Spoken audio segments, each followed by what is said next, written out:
बिस्मिल्लाहिर्रहमानिर्रहीम। Dear students, welcome back to software testing course. आज का जो हमारा लेक्चर है इसमें हमने आखिरी टॉपिक डिस्कस करना है जिसका रिलेशनशिप है इंट्रोडक्शन टू सॉफ्टवेयर टेस्टिंग के साथ। तो नेक्स्ट लेक्चर से फिर हम लोग जो ब्लैक बॉक्स टेस्टिंग है, जिसको हम सिंपल कह सकते हैं स्पेसिफिकेशन बेस्ड टेस्टिंग, उस पर वर्किंग शुरू करेंगे और फिर मिड तक इंशाल्लाह हम इस ब्लैक बॉक्स टेस्टिंग के साथ ही चलेंगे होपफुली। तो लास्ट लेक्चर में हम लोगों ने कुछ टेस्टिंग के फ्रेजेस देखे, तो मैं उसको रिकैप करता हूँ। तो सबसे पहले जनाब हमने देखा कि इसमें यूनिट टेस्टिंग है। इंडिविजुअल जो यूनिट्स हैं उनको टेस्ट किया जाएगा सॉफ्टवेयर के साथ, और उसके बाद फिर जहाँ पे एक यूनिट दूसरे यूनिट पर डिपेंडेंट होगा, कॉलिंग का मैकेनिज्म होगा, और वहाँ पे हम स्टब लिखने की कोशिश करेंगे, स्टब ही लिखेंगे, कोशिश तो नहीं करेंगे। सेकंड नंबर पे हमारे पास जो आया था वो था जी इंटीग्रेशन टेस्टिंग। IT इसको लिखने लगा हूँ मैं। तो इंटीग्रेशन टेस्टिंग जो सेकंड नंबर में हमारे पास आया था, उसमें फिर ये था कि एक यूनिट दूसरे यूनिट के साथ जो कम्युनिकेट कर रहा है, जो लिंक अप कर रहा है, इनमें जो कम्युनिकेशन जो इंटरफेसिंग है वो ठीक हो पा रही कि नहीं, वो ठीक है कि नहीं। तो ये हमने इंटीग्रेशन किया था। तो इस तरह से मैक्सिमम एक वक्त में 2 यूनिट्स को ही इंटीग्रेट किया जा सकता है, इससे ज़्यादा नहीं।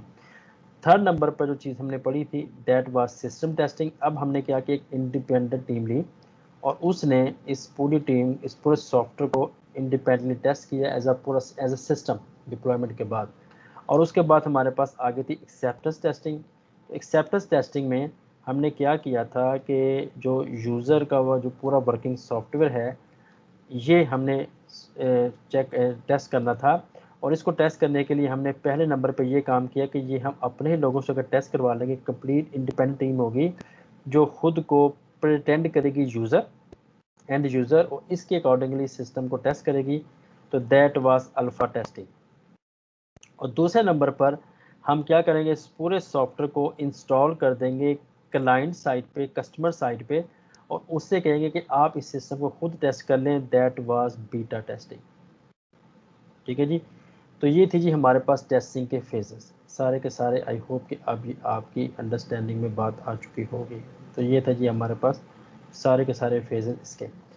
उसके बाद जो कैपर जॉन्स साहब ने एक आपको तरीका बताया पेस्टिसाइड फैक्ट्स के हवाले से, वो ये था कि मैक्सिमम आप 30% तक इसको लेके जा सकते हैं। और इसका हमने फार्मूला भी देखा था। वो फार्मूला आपसे क्या कहता था, वो फार्मूला आपसे ये कहता था कि भाई जो कितने बग्स रह जाएंगे आखिर में।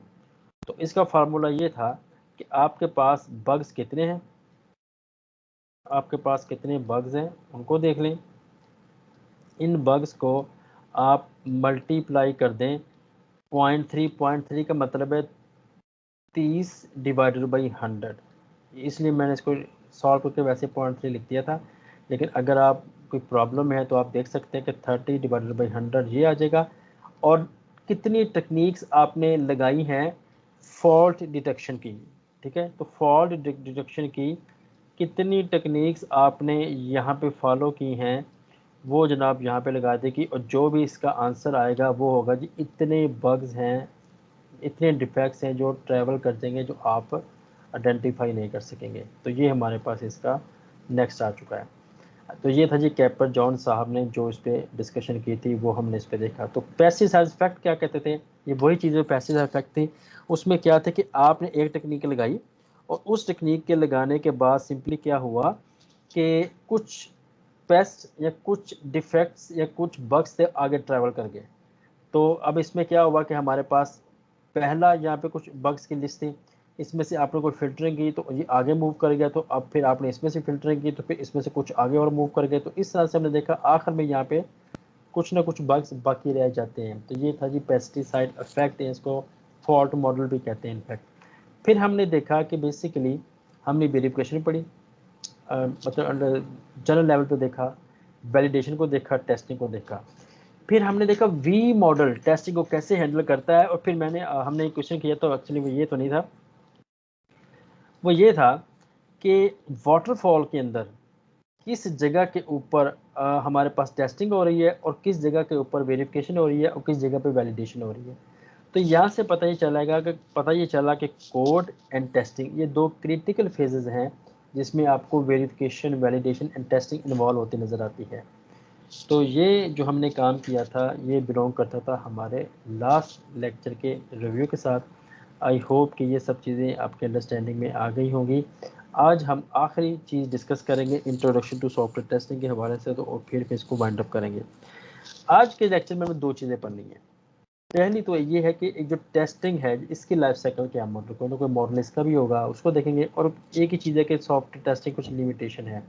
हम टेस्ट केस लिखेंगे, एक टेस्ट केस को क्रिएटिव भी होना चाहिए, मैं आप ये भी प्रूव करूँगा, क्योंकि उसने फॉल्ट को आइडेंटिफाई करना है, उस एरर को आइडेंटिफाई करना है जो कि डेवलपर ने जो उससे पीछे वाले जितने लोगों ने सॉल्व किया है, जो उसमें इनपुट की उसने।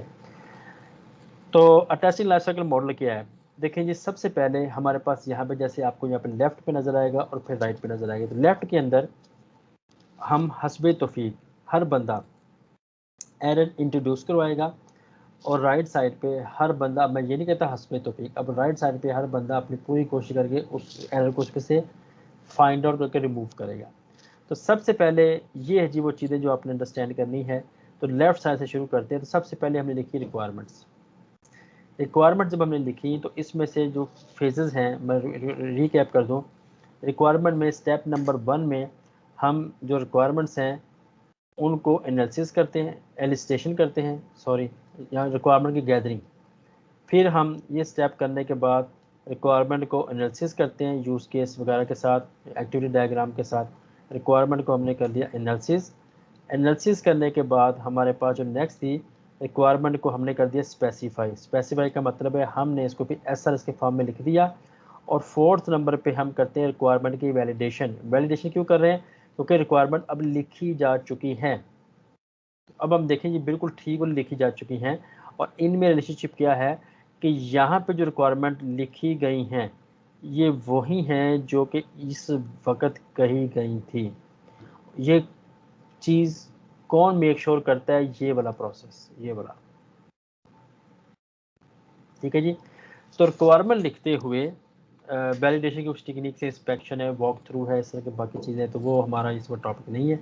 तो रिक्वायरमेंट जब हमने लिखी तो फिर हमने डिज़ाइन किया, high level and low level दोनों मैं इसमें लिख रहा हूँ जी। HL and high level design and low level design, ये दोनों के दोनों आपको इसमें लिखने पड़ेंगे, हाई लेवल भी एंड लो लेवल भी। ओके जी, नेक्स्ट हमारे पास आ जाएगा कोडिंग। और कोडिंग के बाद अब ये वो फेज़ है जिसमें मैं बात करना शुरू करूँगा। तो अब क्या हुआ, जब आपने रिक्वायरमेंट लिखी तो रिक्वायरमेंट लिखने के बाद जनाब हमारे पास टेस्टिंग का फेज़ आया, और टेस्टिंग के फेज़ के बाद हमने फॉल्ट को क्लासीफाई किया। ये एक्चुअली ये 4 टाइप की क्लासिफिकेशन है, तो चूँकि हम सॉफ्टवेयर क्वालिटी नहीं पढ़ रहे थे तो मैंने इसकी वो क्लासिफिकेशन आपसे डिस्कस नहीं की। एनीवे यहाँ पे एक फॉल्ट की क्लासिफिकेशन है। उसके बाद फॉल्ट को आइसोलेशन है। क्लासिफिकेशन के बाद उस किस्म के फॉल्ट को निकालने के लिए जो टेक्निक्स होती हैं हम उसको फॉलो करेंगे, और फिर जनाब हम सिंपली क्या करेंगे, फॉल्ट को रिजॉल्व करेंगे। क्लासिफिकेशन भी करनी है, आइसोलेशन भी करनी है, रेजोल्यूशन भी करनी है, तीनों की तीनों चीज़ें हैं। अब बेसिकली हो क्या रहा है, अगर आप लेफ़्ट पे आएँ तो आपको नज़र ये आएगा कि यहाँ से आपका जो एरर इंट्रोड्यूस हुआ वो आपने एलिस्टेशन के वक्त प्रॉब्लम कर दिया, एनालिसिस के वक्त एनालिसिस ठीक नहीं किया, स्पेसिफाई ठीक नहीं किया, और वैलिडेशन टेक्निक भी इसको नहीं पकड़ सकी। वो पेस्टिसाइड फैक्ट की वजह से वो भी यहाँ से स्किप हो गया। तो इसका मतलब है रिक्वायरमेंट्स में आ गई हैं एरर। जब ये रिक्वायरमेंट जो स्पेसिफिकेशन थी ये एरर प्रोन हो चुकी है, तो दैट इज़ कि हमने फॉल्ट इसमें इंट्रोड्यूस हो गया है, फॉल्टी हो चुकी है रिक्वायरमेंट स्पेसिफिकेशन। और जब ये फॉल्ट एग्जीक्यूट होगा, एग्जीक्यूट कहाँ पे होगा, डिज़ाइन और कोड में, तो वो प्रॉब्लम करेगा आगे। ओके जी, रिक्वायरमेंट का जो एरर यहाँ से आया है वो एरर आगे मूल जहाँ पे मैंने क्या बताया, वो एरर यहाँ से फॉल्ट बन चुका है। अब वो फॉल्ट जनाब हमारे पास तशरीफ लेके आ चुका है, वो जो एरर था फॉल्ट बन के डिज़ाइन में आ चुका है। अब डिज़ाइन लेवल पे क्या हुआ, हमारे पास पीछे जो चीज़ तशरीफ लेके आई वो थी फॉल्ट, और यहाँ पे अल्लाह के हुक्म से हस्बे तौफीक डिज़ाइनर ने भी खुद एरर इंट्रोड्यूस करवा दिए। इस फॉल्ट के साथ कुछ एरर इन्होंने भी इंट्रोड्यूस करवा दिए। ये हो गया जी हमारे पास सेकंड फेज़।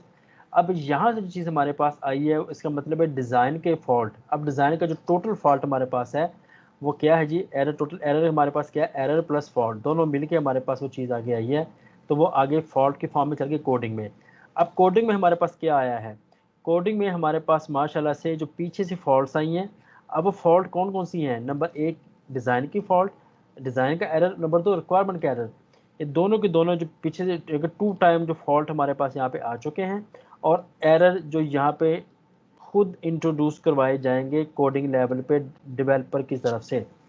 ये दोनों की दोनों चीज़ें मिला के हमारे पास जनाब यहाँ से एरर इंट्रोड्यूस होगा और वो फॉल्ट जनाब टेस्टिंग में जा चुका होगा। अब टेस्टिंग में जब जाएंगे ना, अब टेस्टिंग वालों ने ये जो फॉल्ट आ चुका है इस फॉल्ट पे वर्किंग करनी है।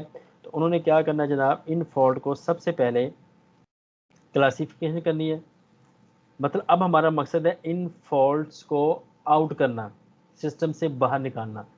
तो सबसे पहले हम क्लासीफाई करेंगे, हम इन फॉल्ट को आइसोलेट करेंगे और फिर इन फॉल्ट को रिजॉल्व भी करेंगे, मतलब इसको सही भी करेंगे। तो जो टेस्टर साहब हैं, तो टेस्टिंग का प्रोसेस अब कितना क्रिटिकल है आप यहाँ से देख सकते हैं कि फिर हम यहाँ पे क्या करेंगे, जो इंसिडेंट यहाँ पे बताया कि इंसिडेंट बस किसकी वजह से हम यहाँ तक पहुँचे, किस फॉल्ट की वजह से हम यहाँ पे आए हैं। इंसिडेंट के बाद फिर हम जो हमने एरर यहाँ से निकल करते हैं उस सबको हम फिक्स करेंगे।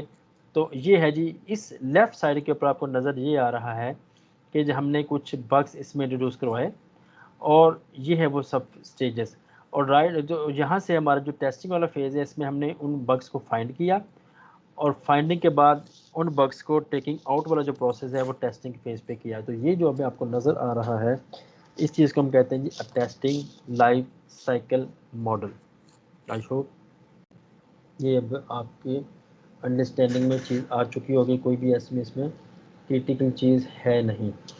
ठीक है, तो ये थी जी हमारे लाइफ साइकिल मॉडल। अब मैं आपको एक कोड सर मेरा एक क्वेश्चन है इसमें। जी जी जी जी सर इसमें जो हम बात कर रहे हैं कि रिक्वायरमेंट्स की ये डिज़ाइन की है और कोडिंग की है, उसके बाद टेस्टिंग की है। सर मेरा क्वेश्चन ये है कि रिक्वायरमेंट क्या, मतलब पूरे सिस्टम रिक्वायरमेंट ली है और पूरा सिस्टम कोड की है उसके बाद टेस्ट की है, या एक मॉड्यूल कोड करने के बाद टेस्ट की है? अच्छा, मैंने आपको पहले भी कहा था कि हम किसी एक प्रोसेस मॉडल को फॉलो नहीं कर रहे। तो डेफिनेटली एजाइल नहीं है, ये एजाइल तो बिल्कुल भी नहीं है, क्योंकि उसमें ये तरीका नहीं फॉलो होता। तो आप ये समझ लें कि हमने ये जो काम बता रहे हैं इसको वाटरफॉल कह लें या आप इसको वी मॉडल कह लें। तो रूल ऑफ थंब ये है कि अब मैं उम्मीद कर रहा हूँ कि आप उसको मॉड्यूल भी कह सकते हैं, पूरा सिस्टम भी कह सकते हैं। तो दोनों यहाँ पे एप्लीकेबल हैं, लेकिन ज़्यादातर ये वाटरफॉल के लिए एसोसिएट है, जो मैंने भी आपको चीज़ दिखाई है। लेकिन आप दोनों के साथ लिंक कर सकते हैं। लेकिन अब एक मज़े की बात पता है आपने क्या करनी है, मैं अभी आपको एक चीज़ दिखाने लगा हूँ। ये कोड है, बिल्कुल बिगिनर लेवल का कोड है। इसी कोड को मैं पूरे कोर्स में लेके चलूँगा, मतलब इस पूरे लेक्चर में लेके चलूँगा। ये कोर्स करता क्या है, ये कोड मैं आपको समझा देता हूँ, बल्कि नहीं, पहले आप इसको समझें। ये बिल्कुल एक नॉर्मल सी शार्प में जावा में कोड लिखा हुआ है, तो कोई इसमें ऐसी कोई चीज़ नहीं है। तो आप ज़रा काइंडली इसको पढ़ें, समझें। इसमें आपको सिर्फ 2 पार्ट्स नज़र आएंगे इस कोड में, अगर आप गौर करें तो। मैं आपको 2 to 3 मिनट देता हूँ, फिर ये मैं आपको कोड समझाऊँगा। फिर हमने देखना है कि एज अ टेस्टर इस कोड में कोई फॉल्ट है कि नहीं, कोई एरर है कि नहीं, क्योंकि अब अभी आपको पता लगेगा कि ये कितना चैलेंजिंग टास्क है सॉफ्टवेयर टेस्ट करना। तो ये हम 2-3 मिनट इस कोड को पढ़ें, लिखें, इसका फ्लो बनाएं, जो भी आपका दिल करता है ये करें। तो मैं इंशाल्लाह फिर अभी आपके सामने इसको जिक्र करता हूँ।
ओके अब मैं आपको कोड का समझा दूं। ओके, ये ब्रैकेट का कोड हमारे लिए, ये एक फंक्शन है जिसका नाम है इज इक्वल। ये आपसे दो कैरेक्टर अरे ले रहा है, ए एंड बी, मतलब दो स्ट्रिंग्स ले रहा है आपसे, स्ट्रिंग सिंपल आप कह लें इसको।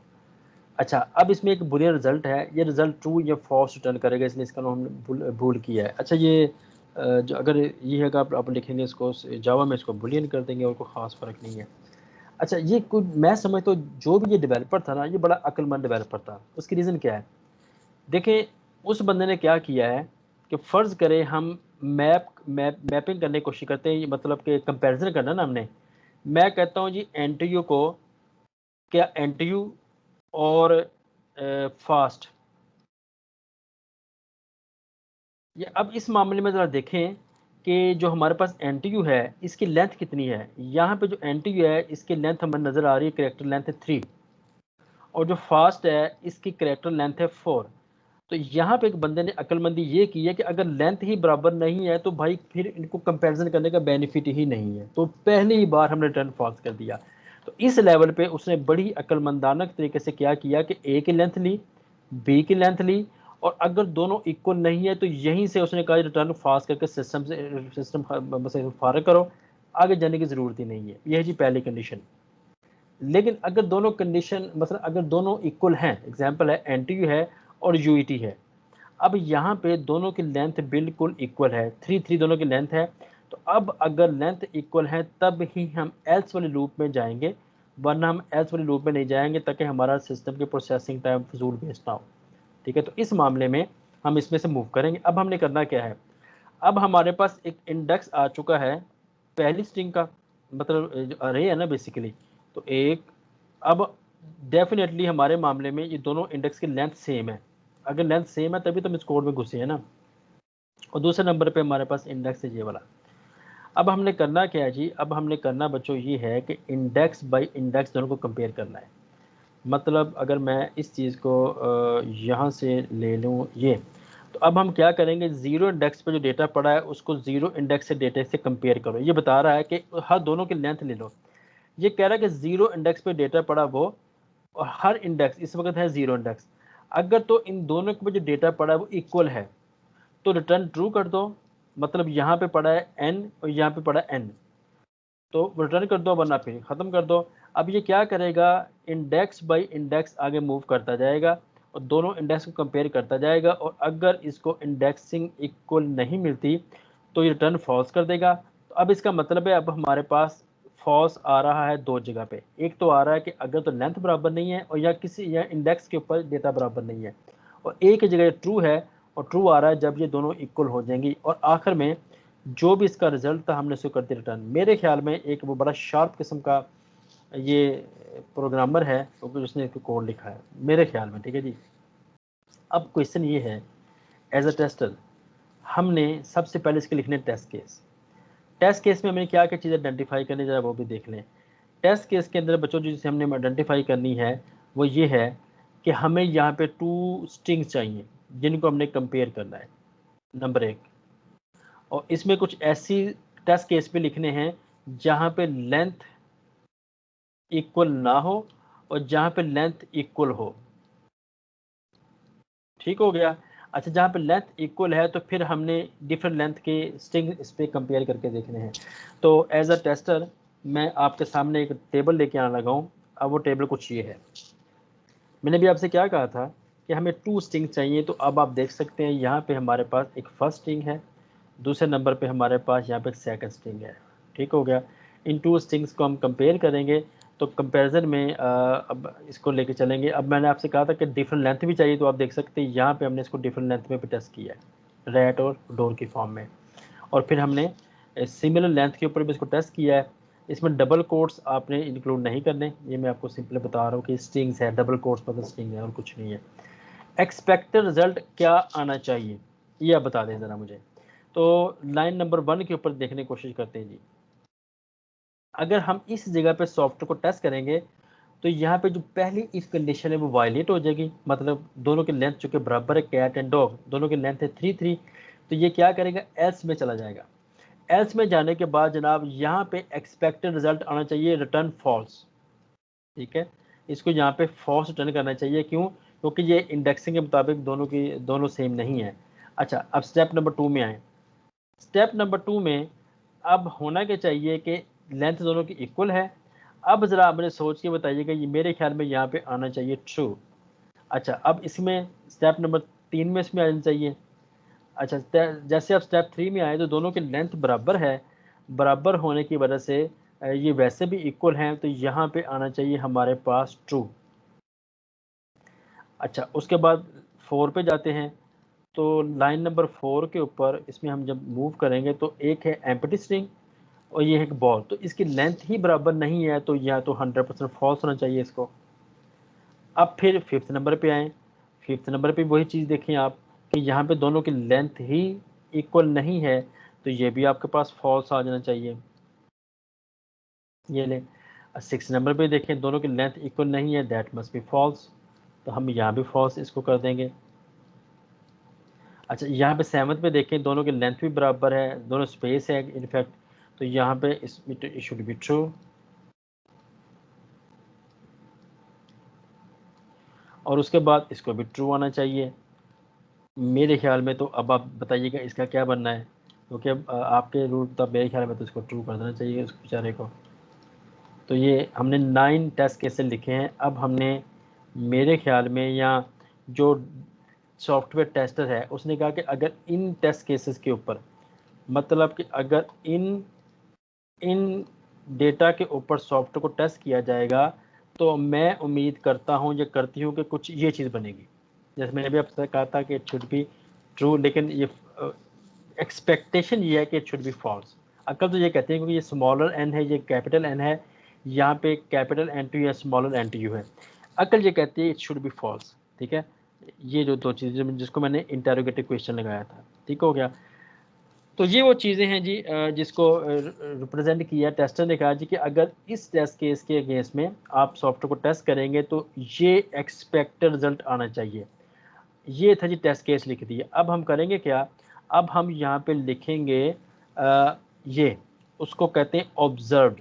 तो यहाँ पे अब हम लिखेंगे ऑब्जर्व रिजल्ट। ऑब्जर्व का मतलब है आपके मुताबिक एक्सपेक्टेड ये था, लेकिन जब मैंने इसको टेस्ट किया तो ये वाला आया आंसर। ट्रू आया कि नहीं आया, फॉल्स आया कि नहीं आया। फिर हम ओरेकल के तौर पर हम इन दोनों को कंपेयर कर लेंगे। एग्जाम्पल है यहाँ पे आना चाहिए ट्रू, यहाँ पे आ गया फॉल्स, तो इसका मतलब है कि हमने फॉल्ट आइडेंटिफाई कर लिया और फिर हम इसको ट्रू से सही करने की कोशिश करेंगे। तो ये जी वो चीज़ है इसके साथ। तो अब मैं ज़रा आपको एग्जीक्यूट करके दिखाता हूँ बेसिकली यहाँ पे मज़े की चीज़ क्या होगी। ये हमारे पास कोड है, इस कोड को लेफ्ट साइड पे मैंने कोड लिखा हुआ है, राइट साइड पे मैं टेस्ट केस लिखने लगा हूँ। अब आप देखें इस जगह पे मैंने दोनों एनटीयू को टेस्ट किया है, तो रूल के मुताबिक, यहाँ के रूल के मुताबिक इसको ट्रू आना चाहिए। ठीक है, तो हमने कहा कि अगर जो दोनों ट्रू आते हैं तो लिख दो both the strings are true, not true else both the strings are equal. तो यहाँ पे आना चाहिए था both the strings are equal इस फेस के ऊपर। ठीक है जी, तो आप इसको ट्रू भी कर सकते हैं। वैसे आगे मूव करते हैं।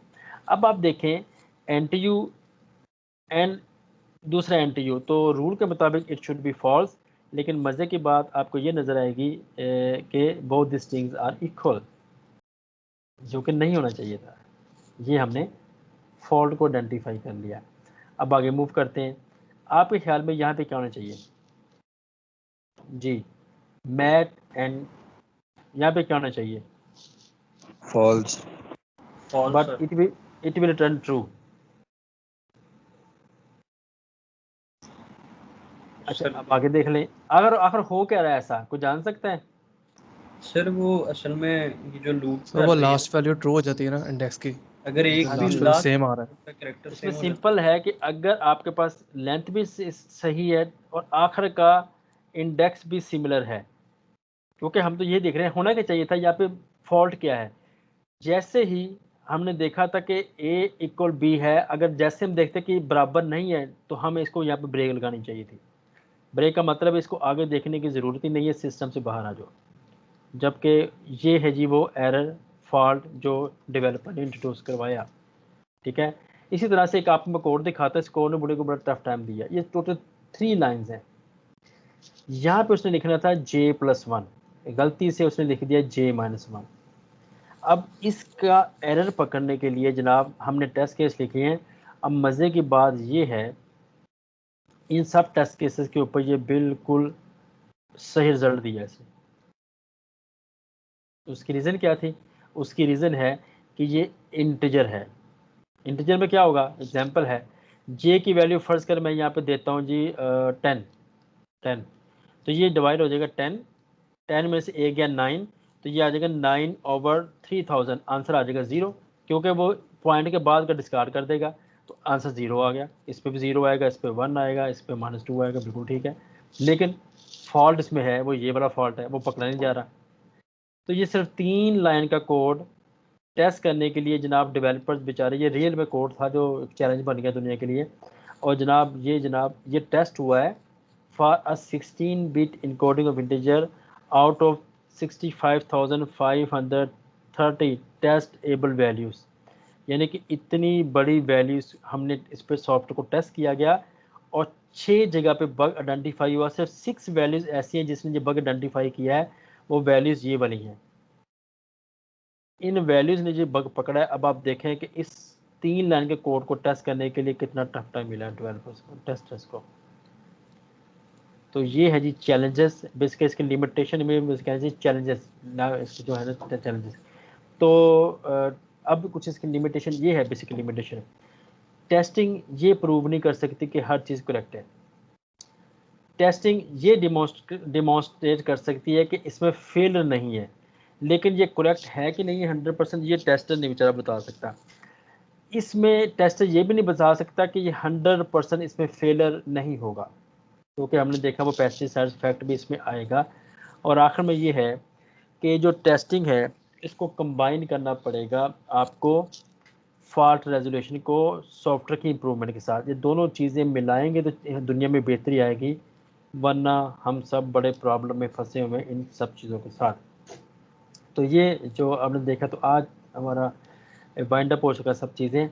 तो नेक्स्ट लेक्चर में जो हमारा जो काम शुरू होगा, मैं आपको यहाँ पे स्पेसिफिकेशन, सॉफ्टवेयर रिक्वायरमेंट स्पेसिफिकेशन जो है कोड की, उसको लेके चलूँगा। पहले बताऊँगा ये क्या काम करेगा। इन्हीं में से फिर हमारे पास जो नेक्स्ट चीज़ आएगी वो आएगी कि सिनेरियो बेस्ड टेस्टिंग। ये इससे पहले आपके सीनियर को मैं 2 बार कोर्स पढ़ा चुका हूँ, उनको मैंने सिनेरियो बेस्ड टेस्टिंग पे काम नहीं करवाया था, लेकिन अब ये बड़ा इंपॉर्टेंट बनता जा रहा है दुनिया के अंदर, इसलिए मैं आपको सिनेरियो बेस्ड टेस्टिंग के जो 2-3 टेक्निक्स हैं इस पर काम करवाऊंगा। फिर नेक्स्ट हम मूव करेंगे, इसकी कुछ टेक्निक्स हैं स्पेसिफिकेशन बेस्ड टेस्टिंग की। उसमें जो पहली टेक्निक्स है उसको हम कहते हैं एग्जॉस्टिव टेस्टिंग। हम इसको पढ़ने की कोशिश करें, इस पर वर्किंग करेंगे। सबसे पहले एग्जॉस्टिव टेस्टिंग करेंगे, फिर एग्जॉस्टिव टेस्टिंग के कुछ प्रॉब्लम है उसको रिजॉल्व करने की कोशिश करेंगे through equivalence class testing, equivalence class EC के साथ, इक्वलेंस क्लास टेस्टिंग के साथ exhaustive testing, equivalence class testing. फिर इक्वलेंस क्लास टेस्टिंग में हमें को प्रॉब्लम नज़र आएंगे, उनको हम रिजॉल्व करेंगे बाउंड्री वैल्यू एनालिसिस के साथ। बाउंड्री वैल्यू टेस्टिंग भी कहते हैं, बाउंड्री वैल्यू एनालिसिस भी कहते हैं इसको, ठीक है। तो ये हम करेंगे। और इसके बाद जनाब फिर हम मूव कर जाएंगे पेयर वाइज टेस्टिंग के ऊपर। तो पेयर वाइज टेस्टिंग में हम पढ़ेंगे डिसीजन टेबल्स। डिसीजन टेबल्स ये हमारा नेक्स्ट टारगेट होगा। ये बड़ा इंपॉर्टेंट, बहुत ही इंपॉर्टेंट टूल है, और इसमें जनाब आपको बड़ा एक चैलेंजेस भी आएंगे। और फिर इसी के साथ पेयर वाइज में फिर हम बड़ा बड़ा बड़ा इंपॉर्टेंट आएगा, वह जी पेयर वाइज टेस्टिंग। ये काफ़ी क्रिटिकल सी चीज़ है, इसमें बड़े बच्चे बेचारे फंस जाते हैं।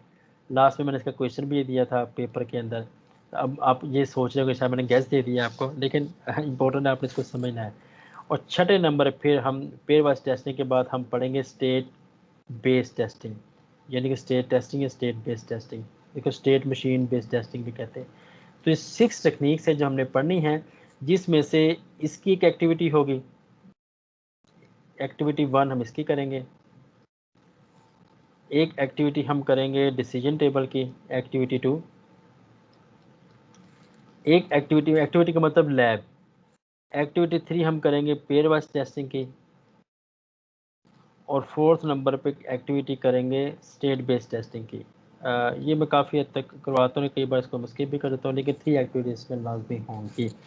तो that is our today's lecture. I hope के things will be clear no. अगर क्लियर नहीं है तो यू आर वेलकम। अगर मैं इसका आपको सोल्यूशन दे दूँगा, अगर आपको फिर भी प्रॉब्लम आती है ना तो मैसेज कर दिया करें। ये जो अभी आपके सामने यहाँ पर लिखा हुआ ना जो कुछ भी है, मैसेज कर दिया करें। मैं मैसेज पढ़ के ना नेक्स्ट लेक्चर में सबके साथ आपके इस क्वेश्चन को शेयर भी कर दिया करूँगा, और सबके साथ उसका आंसर भी शेयर हो जाएगा, क्योंकि पॉसिबल है आपके माइंड में क्वेश्चन आया, बाकी लोग इस क्वेश्चन को नहीं समझ सके, तो या उनके माइंड में चीज़ नहीं आई। होपफुली ये चीज़ अभी तक क्लियर होगी। तो that is the end of introduction.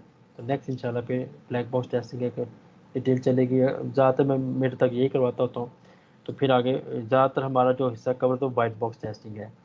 तो I think everything is clear. तो अपना बहुत सा ख्याल रखिएगा जी। इंशाल्लाह नेक्स्ट लेक्चर में मिलेंगे, तो उस वक्त तक जी अंटिल नेक्स्ट लेक्चर, अल्लाह हाफिज़।